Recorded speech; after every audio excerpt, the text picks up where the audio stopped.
ఊరి పేరే Bhairavakona. Movie review చూద్దాం. ఫుల్ ఎక్స్‌ప్లెయిన్ చేయబోతున్నాను. నచ్చితే లైక్ చేయండి, సబ్‌స్క్రైబ్ చేయండి. లేట్ చేయకుండా స్టోరీలోకి వెళ్ళిపోదాం. బసవ అంటే సందీప్ కిషన్ హీరో పేరు. అయితే సినిమాలో స్టంట్ మ్యాన్‌గా అయితే వర్క్ చేస్తుంటాడు. అయితే ఎప్పటికైనా మంచి పొజిషన్‌కి వెళ్ళాలని సందీప్ కిషన్ వెయిట్ చేస్తుంటాడు. అయితే తన బాబాయ్ కోసం చేసిన ఓ చిన్న తప్పు వల్ల అనుకోని మలుపై తిరుగుతుంది. ఇకపోతే బసవ తన ఫ్రెండ్‌తో కలిసి ఒక దొంగతనం చేసి అనుకోని భైరవకోన అనే ఊరిలోకి ఎంటర్ అవుతాడు. వీరితో పాటు గీత కూడా ఎంటర్ అవుతుంది.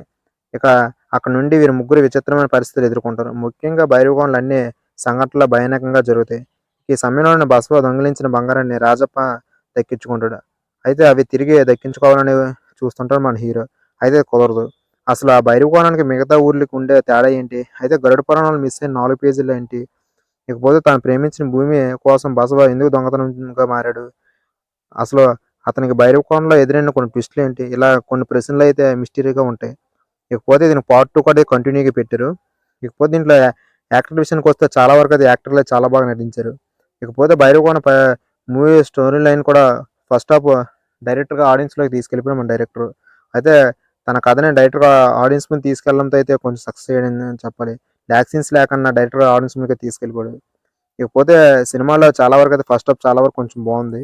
ఫస్ట్ హాఫ్‌లో బసవ, భూమి ట్రాక్ విడివిడిగా చూపించిన ఆడియన్స్‌కి అయితే కనెక్ట్ అయ్యేలాగా ఉంది. ఇక భైరవకోన అసలు ట్విస్ట్ ఏంటంటే ఇంటర్వెల్ వరకు అయితే రివీల్ చేయరు. అయితే అది కొంచెం సస్పెన్స్ లాగా అయితే ఆడియన్స్‌కి అయితే ఉంటుంది.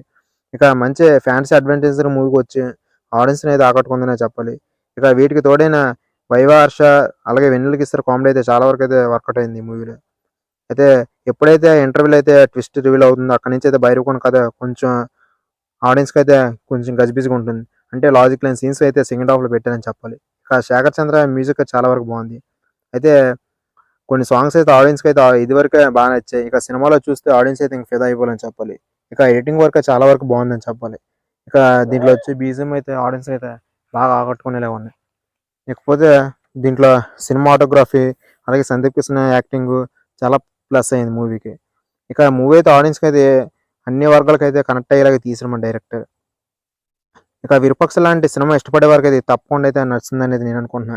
ఇక సందీప్ కిషన్ ఎలాంటి పాత్ర అయినా తనదైన ఈజీ నటనతో పోషిస్తాడు. ఈ చిత్రంలో కూడా బసవ పాత్రలు చాలా హుందాగా కనిపించాడు. ఇక చాలా వరకైతే యాక్షన్ సీన్స్ కూడా ఉన్నాయి. ఇక గిరిజన యువతకైతే వర్ష బొమ్మలైతే ఆడియన్స్‌ని ఆకట్టుకునేలాగా ఉంది. ఇక ఆమెకున్న లిమిటెడ్ స్క్రీన్ ప్లే అయినా బాగా ఆకట్టుకునేలాగా అయితే పోషించింది. ఇకపోతే కొన్ని సాంగ్స్ కూడా బాగుండడంతో మూవీ కొంచెం ఓవరాల్‌గా అయితే ఆడియన్స్ కనెక్ట్ అయ్యేలా ఉంది. ఇకపోతే దీని పార్ట్ 2 కూడా క్లంకుజ్‌గా అయితే పెట్టారని చెప్పాలి. ఇక ఫస్ట్ హాఫ్ వరకు అయితే నాకైతే మూవీ చాలా బాగా నచ్చింది. సెకండ్ హాఫ్‌లో కొంచెం ల్యాగ్ అనిపించింది. కొన్ని పాత్రలు అయితే మిస్టరీగా ఉండిపోయినాయి. ఇక పార్ట్ 2 వస్తుందన్నారు. మరి పార్ట్ 2 కోసం చూడాలి. మరి ఈ వీడియో నచ్చినట్లయితే లైక్ చేయండి, సపోర్ట్ చేయండి. మరి మూవీ తప్పకుండా వాచ్ చేయండి. Thank you friends.